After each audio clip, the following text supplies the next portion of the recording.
Well, hello there and welcome to Travels with Geordie. If this is your first visit, my name is Peter Knowles and I live on this classic wooden motor cruiser here in Victoria, British Columbia, along with the loving memory of my pup Geordie, all the while fixing it up for some pretty major cruising someday. If that's the sort of thing you might find interesting, please consider sticking around and subscribing. I would love to have you.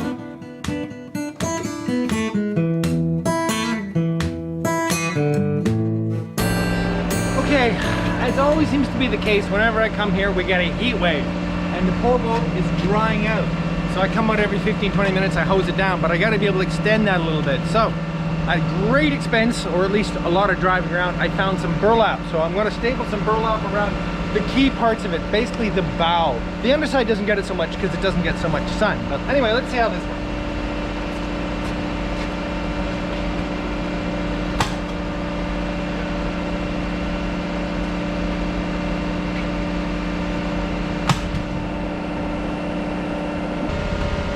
Alright, then that'll hold a lot more water.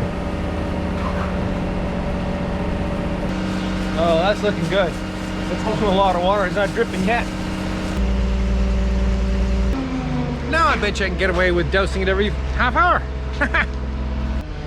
Okay, I'm not sure this is even worth doing, but I'm gonna make a stab at keeping the steaming oat from getting too dry. It is so hot and there's very little place I can put it in shade, so I'm going to try and make a little bath for it.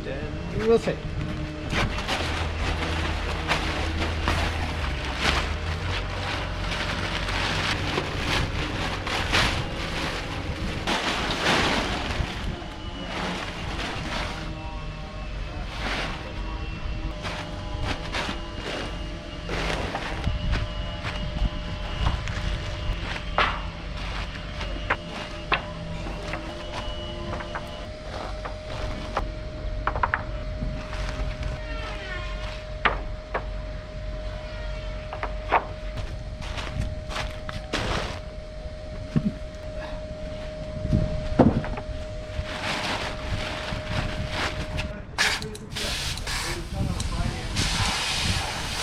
Okay, we'll let that fill for a bit and see how well it holds water. I'm bound to have a breakaway somewhere. It's almost full, no leaks or dam bursts yet. This just may work. That's gonna work awesome.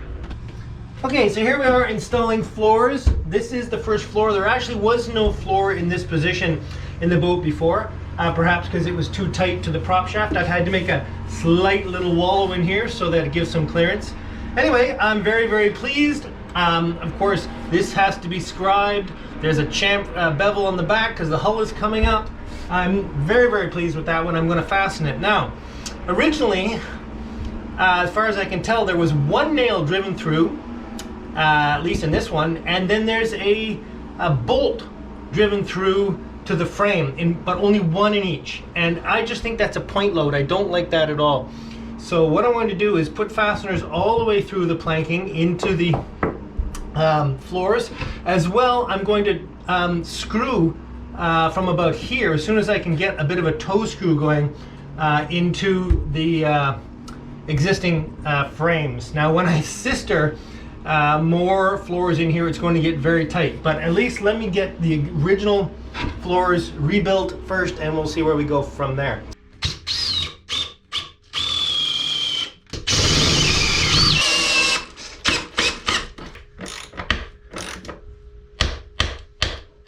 All right, first keel bolt, first floor, solid.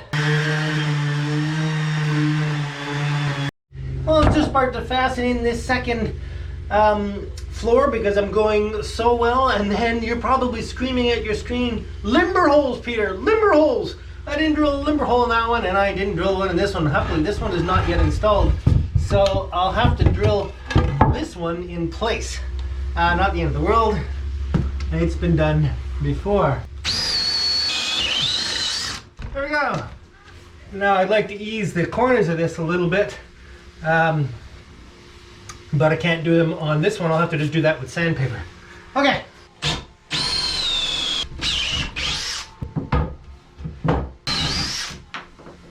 A little chamfer.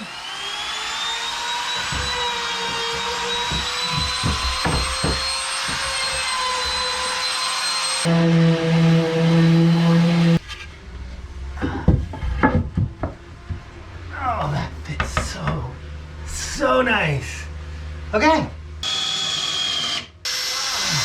Little pilot hole won't hurt.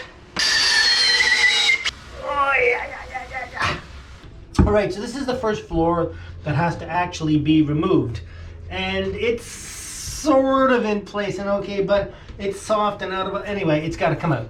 So it's got two very, very rusty, maybe four, but I think only two bolts through here, carriage bolts with the nut on this side. I'm going to try and cut them with a cutoff wheel of my grinder right in there. And if that works, I may then be able to just pry it off the planking, because I believe there is only one nail through one plank into the floor. So we'll see how that goes. Of course, this also will bump into the propeller shaft, but I'm pretty sure we can deal with that. Well, it doesn't seem to be very secure. Okay, let's just give it a little wiggle at this side. Just the slightest persuasion under here, and off it comes. Okay, I'm glad I'm replacing these. Ooh. Okay, clean this up a bit. The trick is to find the one nail that was in here and try to drive it out so I can find it on the outside. That felt good. It popped right out, and I can see light out through there. No other fasteners. Okay, I'm going to try and drive out this ugly old carriage.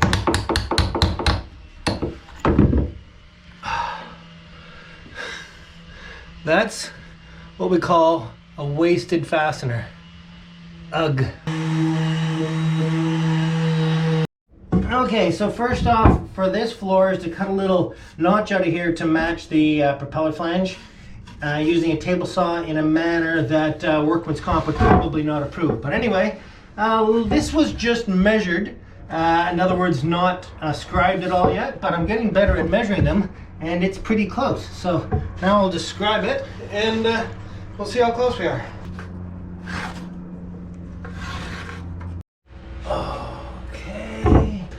Oh, that's getting very close. Okay, so now I have to cut the bevels. So basically I'll put the power plane on it and just cut a back bevel on the back side there, and that'll open up or close up this gap that we see on the leading edge.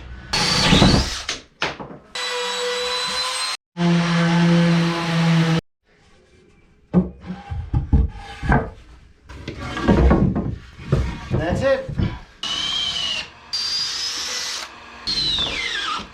And this is the first really, really ugly one. Let's see how it comes apart. I imagine the same two bolts and possibly the same two nails. Let's go. Don't put too much force on any particular plank, but somehow I don't think this is going to take a lot. No, it didn't. No. No.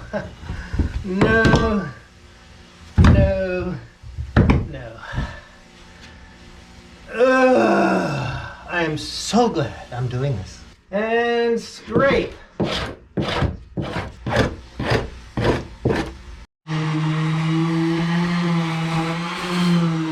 Okay, so my technique has been pretty simple. I thought I was going to template all these and scribe them from the originals, but of course the originals are useless. So all I really do is measure what I think the top edge is going to be, and that's pretty easy because it gets a little wider with every one as we move forward because it's getting higher. So I average it between the frame ahead and the frame I've just done, and so I'm going to call that 4'3", and then I just measure the depth. Now I can't measure the depth of this one anymore because it's gone, so I'm simply going to measure the depth of the last one and add a bit, and it was 6. So I'm going to go 4'4" by 6 1/4. Okay, so for the first fit,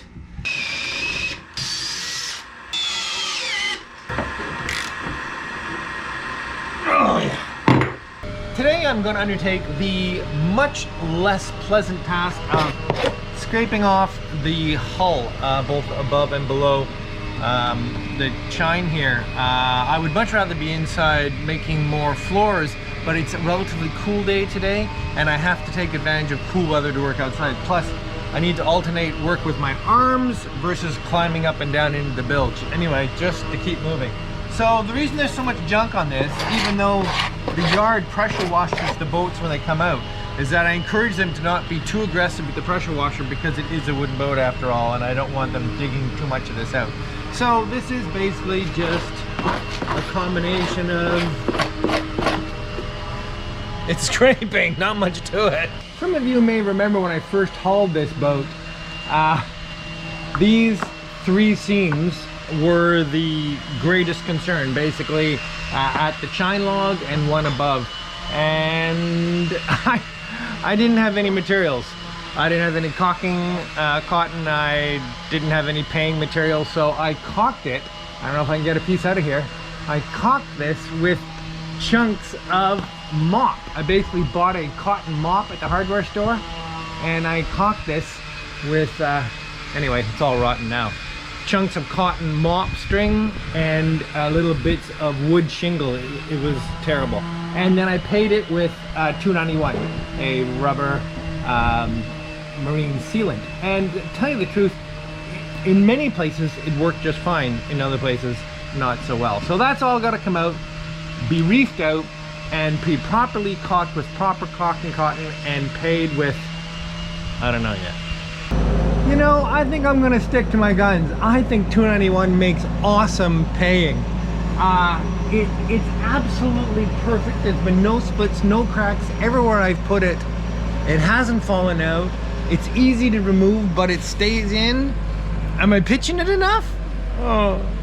All right, so I'm starting to sand the bottom, which is always a joy, but it's actually going incredibly well because the paint I put on last time was an ablative, which means it sands really easy, and I'm not going crazy. For instance, I'm not wooding the boat. I'm only smoothing it out a bit because I'll be putting more cheap ablative on because it's at least 2 more haulouts of serious structural work before I want to put quality bottom paint on. So that's working out great. Just a few minutes, you can see where I started there. Now this is in the area where I pulled out some of the through hulls. A happy discovery I've just made is that my planking is 1.25 inches. I thought it was only 1 inch. So that's kind of a neat thing to learn. But other than that, this is going really very, very well. You can see here as we moved aft in the wheelhouse, these spots where the nails were into those floors that we've already installed. So I want to make sure I can keep tabs on them and drill through from below, as well as some more probably. You can see she's starting to dry out a fair amount, but that's okay. That'll all swell up again when we relaunch, I hope.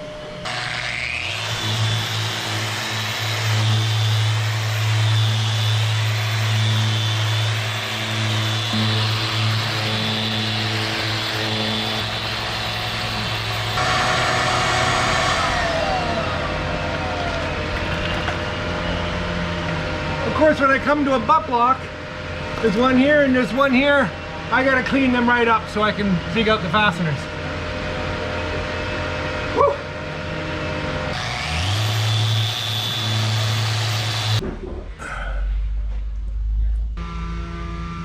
These holes are just amazing. They are literally completely empty.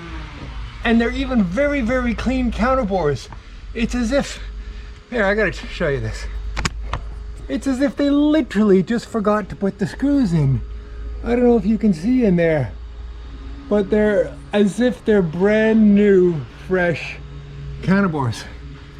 It does make it very easy to deal with in terms of refastening though. Very convenient.